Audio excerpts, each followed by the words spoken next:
Today, our meeting is on power and spirituality in ancient Mesopotamia. We will discuss the intersections between political power and spiritual expression. And from this ancient stele, or thumb-shaped stone, we can gain critical insights into how power and social order were organized in ancient Mesopotamia. And here we're looking at a sculpture from Babylon in present-day Iraq. Now, there are different interpretations of culture. Culture meaning learned behavior, not something genetic or biological. So this often includes languages, the customs, beliefs, and technologies shared by a group of people. Culture is irrevocably intertwined with the idea of civilization, of settlement, and the formation of norms and rules and regulations within a group. Sometimes these are written down, and you see writing on the bottom 2/3 of this sculpture, and is often the result of the growth of urban centers. One of the early and important urban revolutions began in the Fertile Crescent of Mesopotamia. Today, this is Iraq. It also happened in Egypt, as you see on the bottom left of the map on your screen, somewhere between 3,500 and 3,000 BCE. The Fertile Crescent forms the symbolic boundary between prehistory and history, and during it, we see the rise of what we term civilization. We see the development, in other words, of permanent systems of social regulation, the beginning of infighting and wars for control of resources that have been harnessed and regulated. We see structured social bonds, social welfare networks, laws being created, transport organized, irrigation systems, agricultural, food surpluses being stored, and more permanent forms of settlement. Agriculture was the basis for the wealth and settlement. And with agriculture and settlement, we see religion playing a central role in the government of daily life. Leaders from ancient Mesopotamia strongly identified themselves with the gods, and many societies rose and fell during the period that we designate as the ancient Near East. Stability was fleeting, and most of the objects pertained to religion and rule, so power and spirituality, in other words. So we'll talk about a few of these cultures, and I'll identify them for you so that doesn't get confusing. One of the earliest of these communities were the Sumerians. The Sumerians were credited with many firsts: the wheel, the plow, with casting objects in copper and bronze, and with cuneiform writing, which you'll see up close on the Code of Hammurabi coming up. The city-state was another one of the great Sumerian quote-unquote inventions. Activities that had once been initiated individually became institutionalized, and the state began to take responsibility for the safety and welfare of its inhabitants. Huge mud brick temples, like the temple you see on your screen, Nana Ziggurat at Ur. This is from 2100 to around 2050 BCE, so this is 4,000 years ago. Also in present-day Iraq, towered over the flat plains, a really impressive monument to government organization. These historic edifices became the backdrop for contemporary images photographed during the Iraq War, in case this monument was familiar to you. And we'll talk a little bit about the intersections of contemporary history with these ancient artworks and monuments. One of the most interesting rulers of the Sumerian period was a prince called Gudea. Gudea was the prince or governor of a place called Lagash.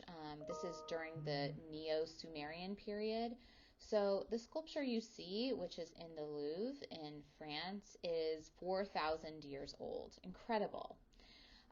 Gudea was a prince who built or rebuilt many temples, religious structures, in order to demonstrate his piety. And we know about his piety and his religious devotions from the inscriptions on this sculpture. I hope you can see that there is cuneiform writing on Gudea's skirt.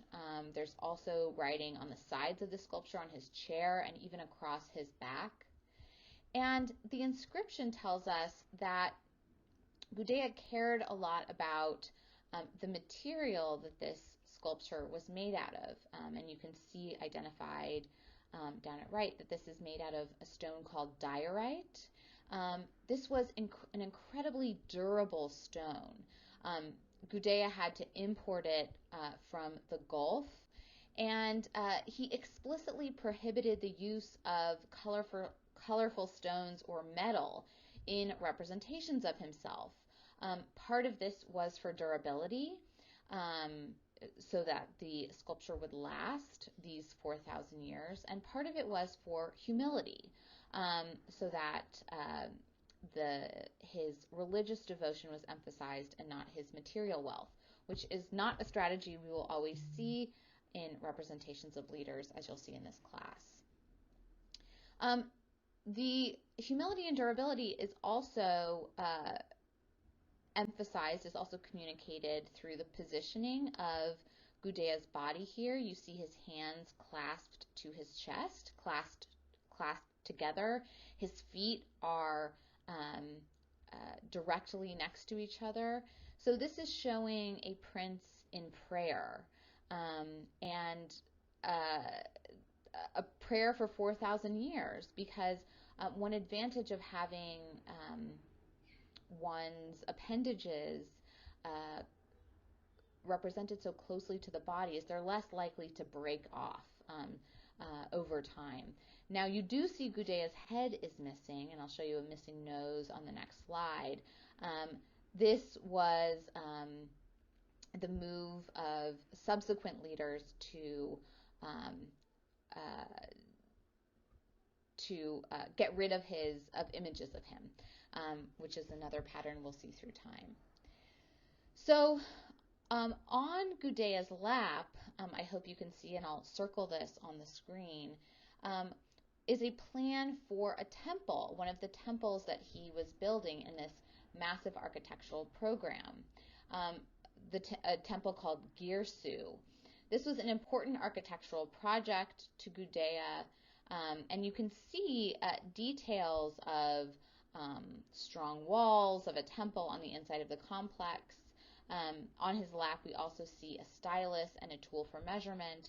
So this prince is being represented as someone very pious and demonstrating that piety through architectural programs. Some of Gudea's heads did survive, and here we see him wearing a crown, which shows us, the viewer, that he is a prince, that he has political power, but it's a crown made out of wool, again emphasizing his humility. And here it's really incredible. This is another sculpture found in the Louvre. We see the prince holding water, which spills out on either side of his hands. And if you look closely, there are fish represented playing in this water. So this shows as a prince who ensures a bounty for his people because of his piety to the gods. So his own religious devotion will ensure plenty and food and water for his people. You can see that Gudea's face is idealized. This is not supposed to represent his likeness with illusionistic accuracy, not because of any lack of skill from the sculptor. You can see that this is an incredibly beautiful and well-crafted sculpture, especially made out of this incredibly hard stone.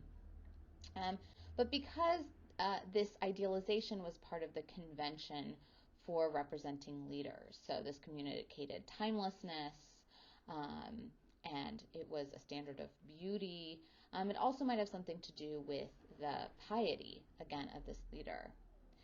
So Gudea demonstrated power through an architectural program of religious buildings, and the portraits that he commissioned referenced that religious devotion, those religion as a strategy. Of course, a temple building program is ambitious also, right? It requires wealth, it requires political strength. But in representing himself as pious, as a religious man, he's reassuring the populace that they will continue to have favor with the gods. So this is one kind of political strategy of representation. Here again you see the Code of Hammurabi, an artwork from ancient Babylon. So this is from about 1792 BCE. So again, almost 4,000 years ago. And this is a different kind of stone, black basalt, and it's almost 7 feet tall. So we'll have to zoom in on this sculpture a little bit. Again, this is an ancient stele, this tall thumb-shaped stone. And by looking at this artwork, we can gain critical insights into how power and social order were organized in ancient Babylon, again, present-day Iraq. So what do we see? What are some basic observations we can make about the Code of Hammurabi? This black basalt, the stone, is carved in this stele configuration. This is, again, an upright stone bearing an inscription or design. And it's 7 feet tall again. It's taller than you as you approach it. And we can infer from the shape and size of this object that it's meant to be read by a public. It's meant for a public space. So this is a very different project than writing an inscription on a tablet, right? That could be kept in palace records. Or it's a very different project than creating sculptural reliefs on the inside of your palace bedroom. This is meant to be public. It's meant to be seen. So we can infer that this is really important information that's being communicated. And the communication happens in both writing, that cuneiform that is in the bottom 2/3 of the sculpture, and in fact goes all the way, covers the entire back of the stele. So both in the writing and in the image at top. So we're zooming in on the top a little bit. And this is still a big image. It's about 2.5 feet tall. And what do we see? Well, we see one man seated and another standing. The man standing is at left. His arms are crossed in front of him. The seated figure gestures to the standing man, and their headwear is different. So we're looking at 2 different kinds of men here. Now, who would you think might be the most important man out of this pair? Well, it's the one who gets to sit. And so the figure at right is the god Shamash, a Babylonian god of justice, who is handing a scepter, you can see that kind of vertical stick, to the figure at left, who is the king Hammurabi. So we're looking at a divinity at right and an earthly human at left, but an important one, a king. And we know he's a king because he's communicating with this god, but also because he wears a crown, a similar shaped crown to Gudea, who we just saw in the previous artwork. Hammurabi was the 6th king in a Babylonian dynasty, which ruled in central Mesopotamia, again present-day Iraq. And he's he's in a kind of funny pose, right, with these crossed arms. Um, this is a gesture of supplication, of respect. Um, Now, gestures, bodily gestures, are culturally specific, but uh, making this gesture, you can if you make it yourself, you can probably infer something, right? That this is a respectful way to hold your body. Now, the god, we don't know he's a god just because he's sitting and therefore more important than a king. But you can also see that his hat, like Hammurabi's, is doing a lot of work. It looks like kind of an ice cream cone, his hat. It's actually bull's horns stacked on top of his head. In ancient Mesopotamia, divinities often had hybrid attributes. So you would see attributes of animals mixed with attributes of humans. This kind of creates an otherworldly combination. This also happened with the later deities of ancient Egypt, who you can probably picture. So he has these bull's horns. His feet are also resting on a representation of mountains. He has a longer and more impressive beard than King Hammurabi, who has quite a great beard himself. And again, he's handing over to Hammurabi a scepter. And a scepter has long been, as you can see, a symbol of power. So Hammurabi is, in this image, we're seeing that the king is given the power over justice and the laws from a divinity. So he has this kind of divine right to the power that he's going to wield in the words below. King Hammurabi established a centralized government as this Babylonian king, and he ruled Mesopotamia in the early second millennium. And the writing that you begin to see underneath this image is an incredible document. It's a code of laws that Hammurabi would apply consistently across the land that he ruled over.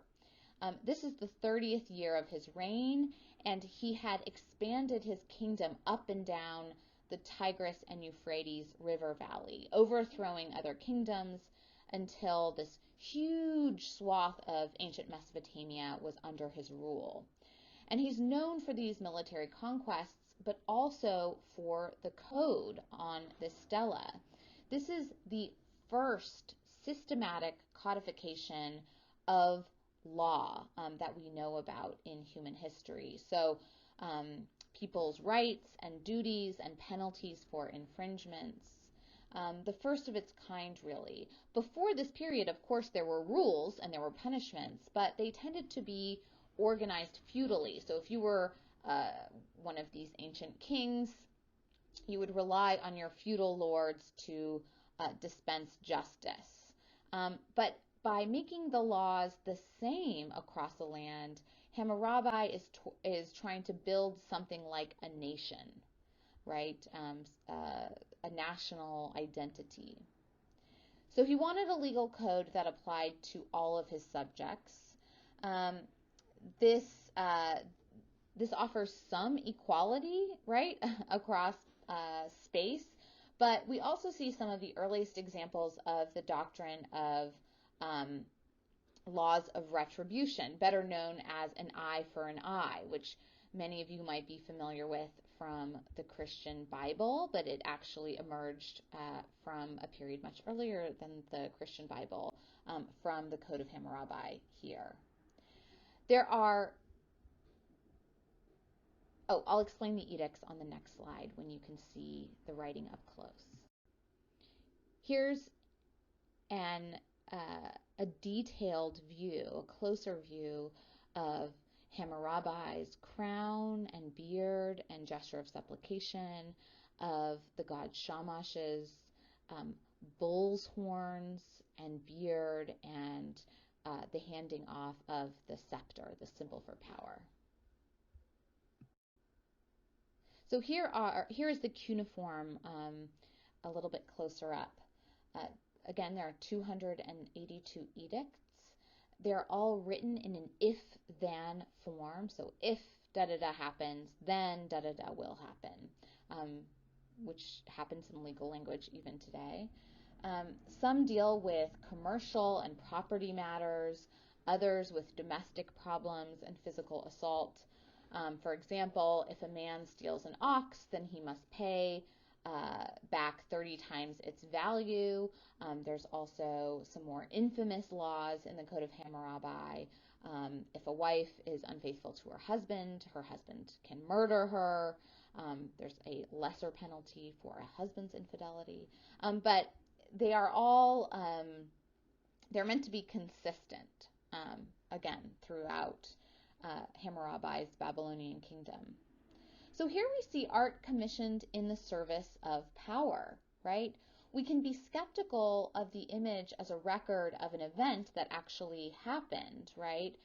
That Shamash actually had this moment with King Hammurabi, but it reveals the priorities and organization and aspirations of a society. And we can start to see this idea of a divine right. This will be a really important concept for monarchies throughout human history. This idea that kings get their power from a divinity, from God. This is the reason that religious figures, that cardinals and popes bestow power onto monarchs even today. So this has a very ancient history. And also because art is tangible, part of art history's work, as we began to discuss, is to understand the path an object takes through history. This stele was buried and then later found and sold. Part of it was cracked after it was plundered. It was actually pillaged in the 12th century and moved to Persia, more than 250 miles away from the center of Hammurabi's kingdom. It was rediscovered by French archaeologists in 1901, part of the history of European colonization in the Middle East. And today it sits in the Louvre Museum in Paris, an object of appropriation before there were laws against people just digging important cultural objects out of the dirt in another country and taking them home.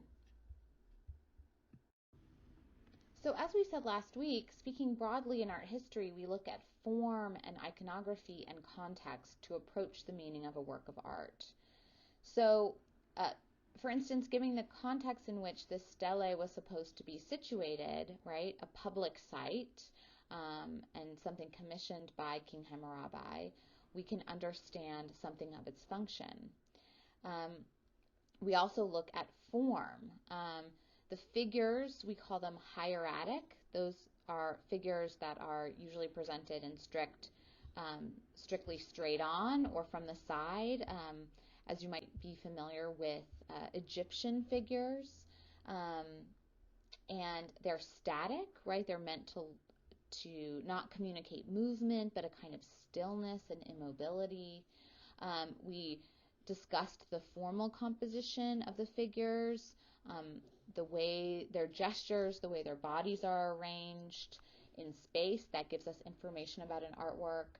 We also need to think about size, right? The 7-foot tall sculpture, a technical feat, how we're encouraged to look up at these figures, right, and be awed by them. And then iconography, right? And that's, in art history, iconography are those symbols that we need to read that tell us that Hammurabi is a king, right? That little hat. And another example of iconography is that gesture of supplication, the bull's horns. Again, that gives us information about the meaning of a work of art. And context, so not just the physical context that this was meant to be situated in, but the broader context of Hammurabi's military campaigns, his kingdom building, his effort to establish common laws and central authority here. So this is an artwork intended to use representations of the divinities to reinforce a king's power, linking him, justifying his power through that divine right. Now, I'll be really quick about this, but I just want to take a minute to talk a little bit about how we read museum labels and what kind of information they can provide. Some of this seems a little intuitive, but there are a couple of specialized vocabulary words I just want to signal to you at the beginning of this semester. So, of course, museum titles often give the title of a work of art. When you're writing artwork titles in your papers in art history, please italicize them, put them in italics. We use the word attribution to designate not only an artist, but sometimes a place of making. We don't know the exact artist or workshop that made the Code of Hammurabi, but so sometimes this is just assigned to a place or a time. Museum labels will often tell you the place of origin. In this case, the actual text of the museum label tells you that this is from ancient Mesopotamia. And in art history, we can use the word provenance to discuss the origin, the place an artwork was made. Provenance is a word that also means the history of where the artwork has traveled and who has owned it. So it's kind of a more complex word than we might think about. And the place of origin is important because art history is really concerned with the spread of styles from place to place. So it adds to our understanding of the overall stylistic development to track the period of time and the regional variations that a style might take. Chronology, this is the time period that a work of art was made. If you see the letter C period or CA, that means circa, which means that it's an approximate guess. Many artworks throughout human history don't have a record of sale or a date inscribed on them. That's a very late convention. Or if there aren't letters associated with their making. And so we say circa C period or CA period to say that this is approximate. We also, this is a French label, sorry, so we have JC, but you might see the letters BCE or CE. These have replaced BC before Christ and AD to specify time periods without being centered on the Christian timeline. So BCE means before Common Era, before the year 0, and CE means Common Era. That's the same thing as AD. So some labels have that updated language, some don't. You also have the medium, the material of construction. This is a basalt stone. This can be very important. We're going to talk about medium a lot in this class. Museum labels often do not have the size of an artwork, but you should be able to find that online. And they don't have the size because you're usually standing in front of the artwork, so you can kind of measure it for yourself.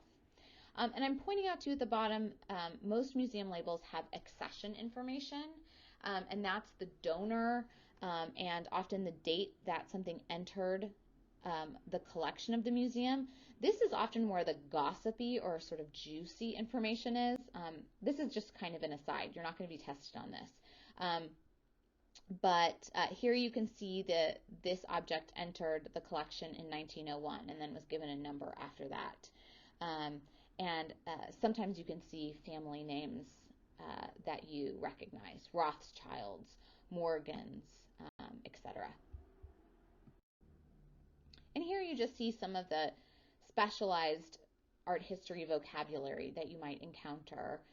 Provenance, again, the origin or source of an artwork, but also the history of ownership. So where that object bounced around to and moved throughout its history. A connoisseur is an expert able to make attributions. So a connoisseur would be able to say that the Code of Hammurabi is a Babylonian artwork, and not a forgery, and not an artwork from Assyria or Egypt. A school seems like a silly word for me to define for you, but a school in art history often means a chronological or stylistic classification. So we say the Dutch school of the 17th century or the French school of the 19th century. So this is a bit broader than a style, than a stylistic category, something like mannerism or impressionism, and instead refers to a kind of broad place and time where something was made.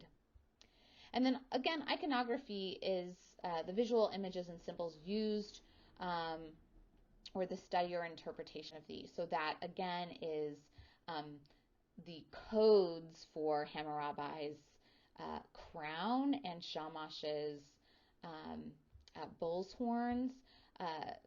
Iconography, we often need sort of texts or other evidence in order to build that vocabulary, that visual language. The visual history of the ancient Near East is peppered with the rise and fall of rulers and city-states, which is one reason why rulers were so keen to immortalize themselves in architecture and art. As you read in Augusta McMahon's article, Mesopotamian culture used monumental buildings as material representations of power. Today, rulers all over the world in many different cultures still use architecture to demonstrate their power. As we will see, for instance, in our meeting on the U.S. Capitol, which was later challenged, we'll discuss at the end of the semester, by movements like land art and eco art. We will look at this use of architecture specifically with the Palace of Khorsabad, the ancient so-called fortress of Sargon II, an imperial capital city during the first millennium BC in present-day northern Iraq. This palace was massive in scale, impressive to approach, and gave form to the idea of a powerful government. Think for a moment about what it says about a ruler to construct an enormous building or palace. It demonstrates their power over nature and its resources, their power over their population and their population's labor, especially for a project like this, which took 10 years to complete. This shows a long-term power. A building like this also demonstrates the political power of place, a ruler's right to build on that land, and his right, and it was mostly his, to marshal the wealth of a nation towards a project. Just a note before we dig into the Palace of Khorsabad a little bit more, your article mentions the word phenomenological. This may be a new vocabulary word, and it means trying to understand your body's movement and experience around an artwork or architectural space. This map shows you the placement of the ancient city of Khorsabad near the other important great cities of the Assyrian Empire. This is northern Iraq near present-day Mosul. Sargon II founded Khorsabad in 713 BCE. He enclosed it together with several palaces within a great wall of unbaked brick pierced by 7 gates. The largest wall reliefs of any Assyrian palace can be found in Khorsabad. These are 9 to 18 feet in height and with greater carving depth than the other monumental palaces of ancient Assyria. McMahon talks about the physicality and visuality of the gates of this palace, one of which you see situated in the Louvre Museum in Paris now. She talks about the conscious engagement by builders and artists with the movement of people through the palace complex. These were sophisticated thinkers about how bodies would interact with the spaces they constructed. These gates were roofed structures wider than the walls of the palace and served to dramatically emphasize the act of transition between inner and outer spaces. Imagine for a moment walking through this gate, which you can do at the Louvre. You think about your passage as you're going through. You become very aware of your body in this act of transition. Some people even feel intimidated or uncomfortable. Part of the reason is because you're flanked by two monumental sculptures you can see of animal-human hybrids called lamassu, which I've spelled for you on the screen. These are protective deities that were placed on either side of the entrances and act as guardians to the palace. Now, you already know from the god Shamash on the Code of Hammurabi that it was common practice in ancient Mesopotamia for gods to be represented as hybrid creatures, combining the attributes of several animals or humans and animals. So we know, we can intuit or assume that these are gods. They also had an architectural function as they bore some of the weight of the arch above. These are incredible technical feats, detailed, and also carved from a single block of stone. And their function, as we'll discuss as I zoom closer to them on the next slide, is intimidation, making visitors feel an intimidating presence as they enter this political space. So what do we see when we see these lamassu? They're monumental hybrid creatures sculpted in stone, standing on either side of an architectural setting. They're huge. They're more than 12 feet high and 12 feet wide, imposing to our bodies. The head is sculpted in the round. The rest of the body is in high relief. That means that you can't walk around it in 3 dimensions. And high relief was a very highly prized medium or strategy in art making at this moment in time. The head of the lamassu is the only human element. You can see that they wear a crown, which should be familiar to you from the god Shamash. It has those bull's horns. There's also an intricate floral pattern on the crown. And so we have horns of a bull and the head of a man's bearded face with precisely modeled features. We see a lot more detail here, for instance, than in our friend, the prince, in the first part of our talk.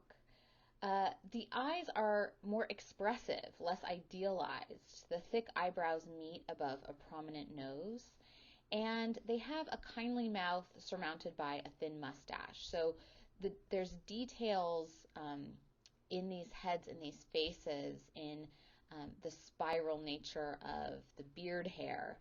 These are incredibly detailed and very regular, especially an especially difficult feat if you're carving the same sort of spiral again and again, or the feathers in the wings. So a curly beard covers a jaw and chin, while the hair falls down to the shoulders, framing the face of the lamassu.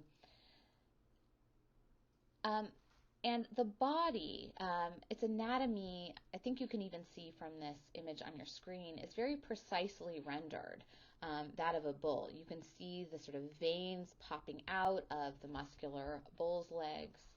And you might have noticed, it might have sort of struck you as odd that the beast has not 4 legs, but actually 5 legs. This wasn't an error, but the artist treated the figure like 2 separate panels, so that if you're looking towards the gate, the lamassu seem still, immobile, intimidating. But if you're walking through the gate, it appears as if the lamassu are striding forward. From the shoulders spring the wings of a bird, most likely a bird of prey, a hawk, an eagle, one being visible curving above the back. Broad panels of curves cover the breast, belly, back, and rump of the beast. So this is a man, a bull, and a bird, embodying wisdom of a man and strength of a bull and the action of a bird. Formidable associations for this divine spirit. And this is meant to represent the qualities of the Assyrian king Sargon II and the kingdom that you're entering as you're entering this palace. An inscription on 2 panels behind the hind legs of the Lamassu praises the ruler by rehearsing his virtues and calls down a curse on whoever should seek to harm him or his palace. So this gateway carries sort of the power or the intimidation of a curse as well. This slide I've included just to show you the monumentality, the height of a Lamassu figure. The sculptural program of the Palace of Khorsabad also offered instruction on how to behave in a palace complex. Here you see 3 figures, all beardless, which don't indicate that they're women, but instead they're men of lower rank. Beards communicated rank in ancient Assyrian society, and in fact, if you were a sort of older, important man who didn't grow a good beard on your own, you could buy a beard wig. They were that important. These men of lower rank entering the palace are carrying gifts toward those Lamassu gates. So this sculptural relief is modeling the attitudes and behaviors of those who would enter. You would sort of know what to do. You should bring the king gifts if you're entering the palace complex. You should also, you were not allowed to touch your sword or your weapon in the palace complex. So the sculptures in Khorsabad communicate the power of a king who constructed such an impressive palace at obvious great expense. And like the Code of Hammurabi, they communicate that this ruler has spiritual, divine forces protecting him and also giving him power, protecting him from his enemies. Power is always challenged throughout history, and rulers are always suspicious. So we need to understand the strategies leaders use to reinforce and justify their own power, and how art can help. I've defined provenance for you on an earlier slide, and I'll take this opportunity just to give you an interesting story about provenance as it relates to these Lamassu figures. The Lamassu that I showed you in the slides that are now housed at the Louvre Museum in Paris were excavated by a man named Paul Botta, a French diplomat who many diplomats, especially in the Middle East in the 19th century, were also amateur archaeologists. So they would go out digging in the desert in their spare time.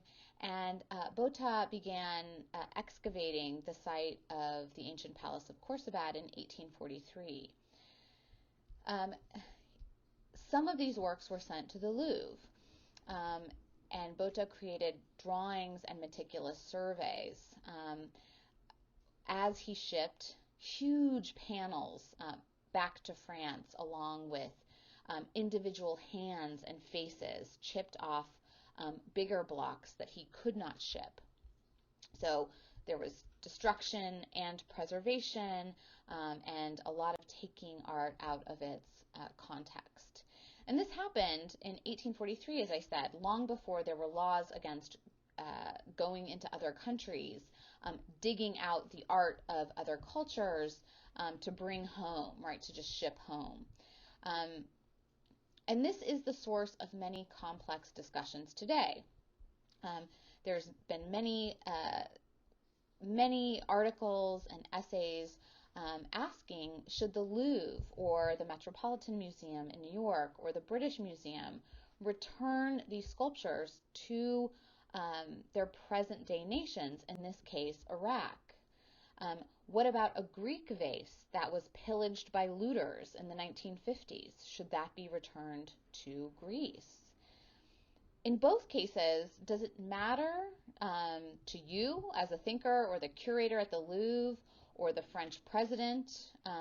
Because often these objects of value take on diplomatic functions.